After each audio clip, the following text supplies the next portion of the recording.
Orthésienne, Orthésien, Sainte-Suzannaise, Sainte-Suzannais, bien Daniel Avignotte est de retour après quelques mois de répit, disons, et je l'avais annoncé, j'avais dit qu'après les élections de mars 2008, je resterai en observation et voir un petit peu ce qui se passe dans la cité orthésienne, de me faire une opinion, sachant que de toute façon, il nous reste encore quelques années pour apprécier ce qui se passe au niveau d'Orthès et de Sainte-Suzanne. Nous sommes aujourd'hui le 20 janvier. À l'heure où nous enregistrons avec mon ami Frédéric cette séance, Barack Obama reçoit l'investiture en tant que nouveau président des États-Unis.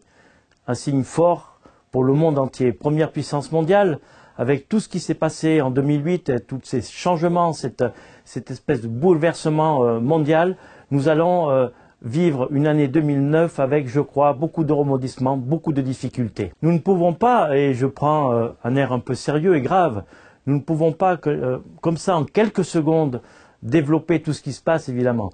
La seule chose que je voudrais dire, la seule chose que je pense que tous les Français, tous les citoyens, les Orthésiens également, bien sûr, les Sainte-Suzannais pensent, c'est que personne, aujourd'hui, ne maîtrise quoi que ce soit. C'est simple. Aujourd'hui, ne serait-ce que le pétrole. On parlait du pétrole, le coût du baril, etc.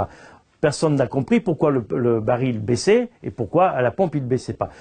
Et il semblerait qu'on découvre un système qui existait depuis nombre d'années.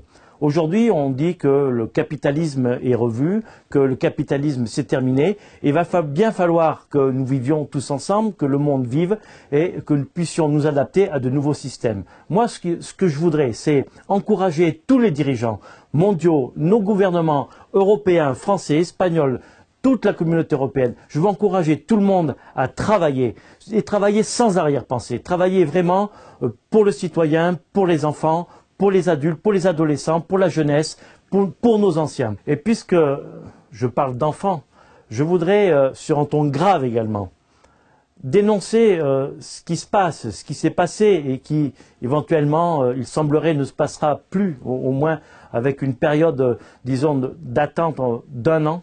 Je voudrais dénoncer le nombre d'enfants tués, le nombre d'enfants mutilés lors de cette guerre sur la bande de Gaza.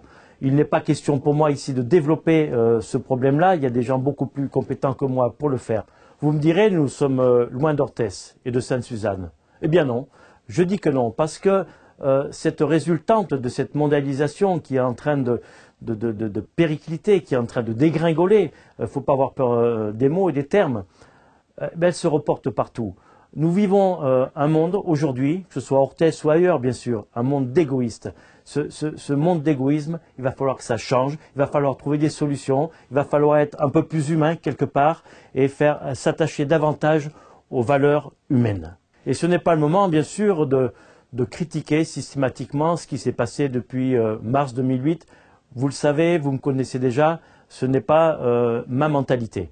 Par contre, je saurais tirer les éléments positifs de ce que j'ai pu voir, apercevoir, écouter. Vous savez que je suis un homme de terrain, que je suis très à l'écoute des citoyens, que je les rencontre dans la rue tous les jours. Et j'ai le sentiment, je dirais même un pressentiment. Lorsque je vous rencontre, madame, mademoiselle, monsieur, lorsque je vous rencontre, j'ai le sentiment, donc le pressentiment que parfois on baisse les bras, vous baissez les bras.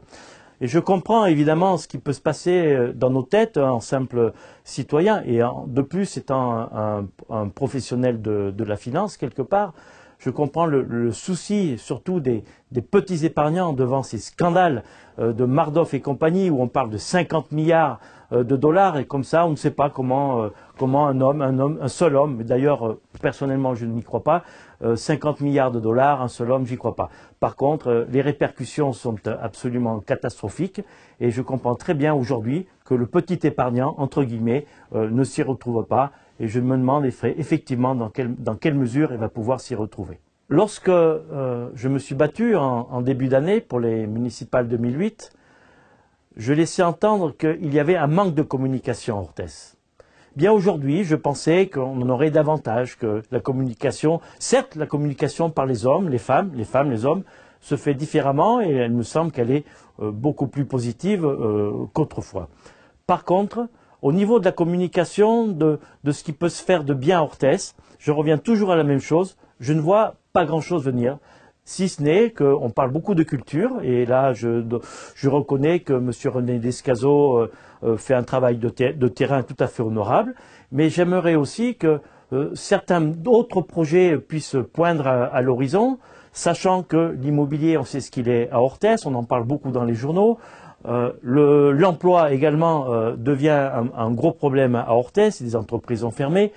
Et je pense que nous allons vers une situation qui n'ira pas en s'améliorant. Alors moi, ce que je souhaite à vous toutes, à vous tous, ce que je souhaite, c'est qu'on se serre les coudes, que vos familles vous aident, nous aident, qu'on s'aide entre nous pour maintenir à Orthès ce bon vivre auquel nous aspirons tous, auquel nous avons aspiré, auquel nos anciens aspiraient également. Et eux, certains parfois, lorsqu'on parle avec les anciens, nous racontent le bon temps. Et ce bon temps, j'aimerais qu'il soit aujourd'hui non pas du passé, mais du présent. Je vous souhaite à toutes et à tous une excellente année 2009 et vous savez que vous pourrez toujours me retrouver à partir de maintenant, donc à partir du 20 janvier, du 22 janvier, disons, vous allez pouvoir me retrouver sur mon blog, Daniel Lavignotte. Et n'oublions pas, un minimum d'exercice, ça fait pas de mal, surtout à moi, j'en ai un petit peu trop là.